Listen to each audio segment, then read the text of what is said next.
Jamice. It's great to see you again. I first interviewed you towards the end of 2019 to create your role model biography after you had graduated from the Automotive Pre-Apprenticeship Program.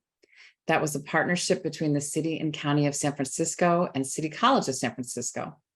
That was an 18-week program. And at that time, you were going to school for automotive and welding at City College at nights and on weekends. And you were working as a scooter repair tech during the day because you weren't able to get a job as an automotive technician. But the scooter company was about to close down. Bring us up to date. What happened when you started applying for automotive technical positions at the end of 2019? Right. So what happened was after the scooter company that I was working for closed, it left me, scrambling for a job. So I just kept applying. I was applying for different positions and things that I could find, even as far as, somewhere that wasn't close to, where I lived, you know, trying further out different cities. And I couldn't, nobody was calling me back. And I found it kind of strange. So I remember having my friend, who's a guy, apply for one of the jobs, and he got a call back. So I don't know what made me do that, but it kind of made me discouraged. But I just kept applying. I almost took a job at a bicycle shop actually because I was about to give up. And I said, no, let me keep going. And I ended up finally getting a position as an oil changer.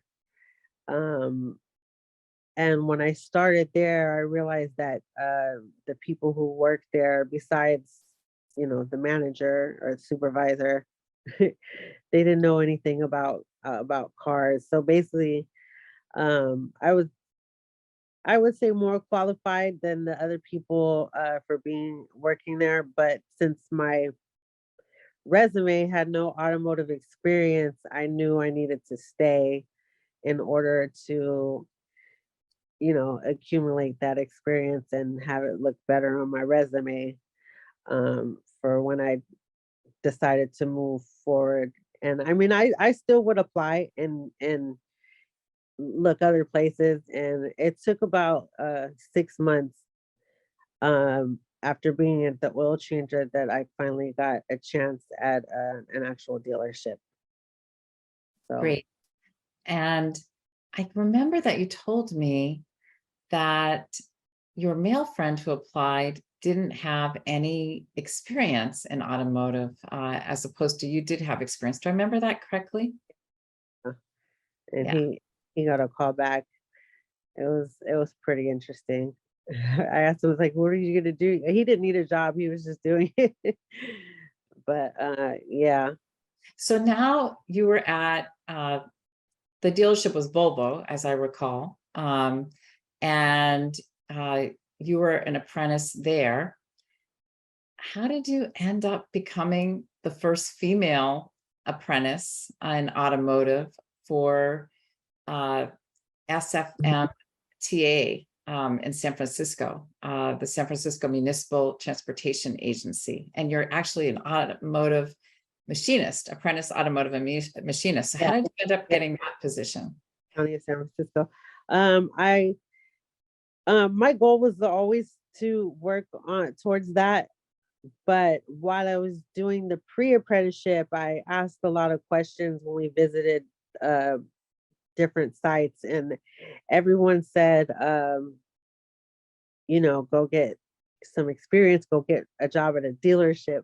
And so that's what my plan was, like, okay, finally I got this dealership job and I'm going to put in my work here, but at the same time, I'm going to keep applying to the city and county of San Francisco.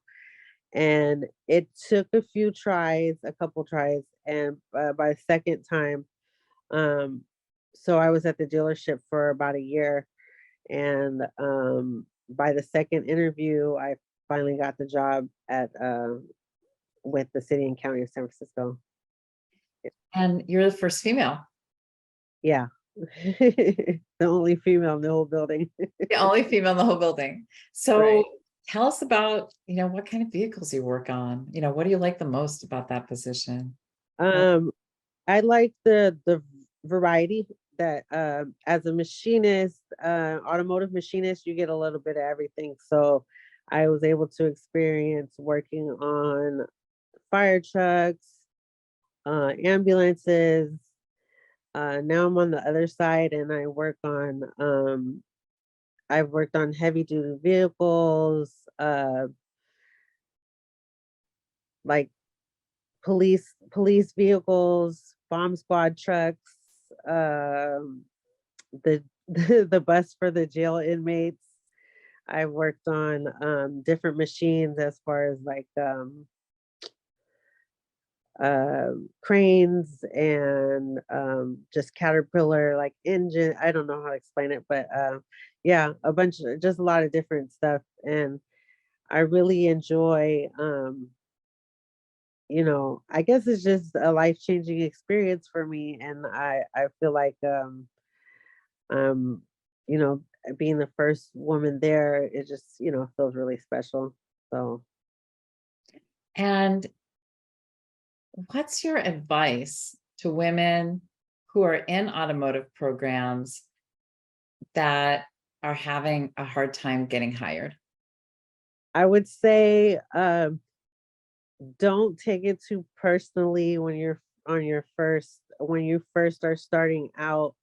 It's not going to be easy, but I think being a little bit humble, even if you go to school and you have a little knowledge, but humbling yourself and taking a position where you have to start from the bottom as an oil changer, or maybe like a shop helper, or they even have like the tool department. But anyways, yeah, so just start from go ahead, start from the bottom, and as long as you show up and you're ready to continue to learn, you can work your way up and become successful.